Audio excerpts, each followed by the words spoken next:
No niin, ja tämän illan Sportvartissa tutustumme jääkiekkoilijan kotiin ja menkään suoraan Julian vaimon avustuksella suoraan tapahtuman ytimeen.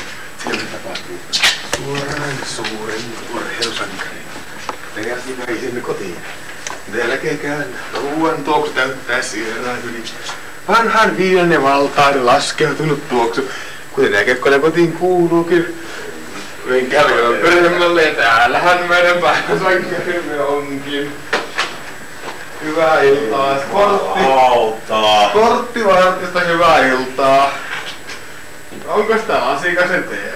On. Se kaveri on vaikka lähikuvaa noin jäähallin freoneiden ahavoittavasta ihosta. No niin, Sporttivartista Ville Klinga, hyvää iltaa.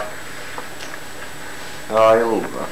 Mites teillä nyt on nämä pelit menneet? Päin helvettiin. Ja tällä hetkellä arki on tämmöstä jääkiekkoja toipuu raskaan päivän jälkeen. Joo.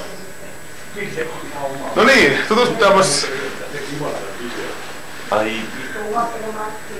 Näimme, niin tässä on se pakko kysyä, Teemu Osikainen. Näimme äsken tuolla kaupungilla sammuneena idolinne Lippo Joen. Poikita homma. Niin, miten olette miettiä sitä Lippo- ja alkoholiongelmasta? Mitä paikkaa?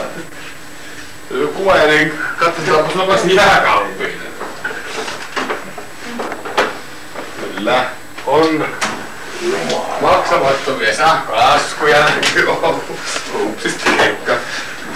Täällä on voita, leipää, makaronia, kananmunia, ketterän kausiohjaa, yhdet kappaleet alapää, suojuksia ja hieman mansikkahillua. Annaanpas vähän tuoremmin kahviin. Mennään katsomaan jääkiekkojen aviovuodetta. Tänne päin, tiedän paikan. Onhan täällä valotkin jossakin.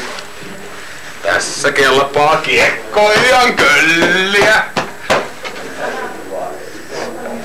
Hyvä. Mitä? Voiko parmattaa? Jumalauta. Kyllä. Isot miehet leikkii vittu.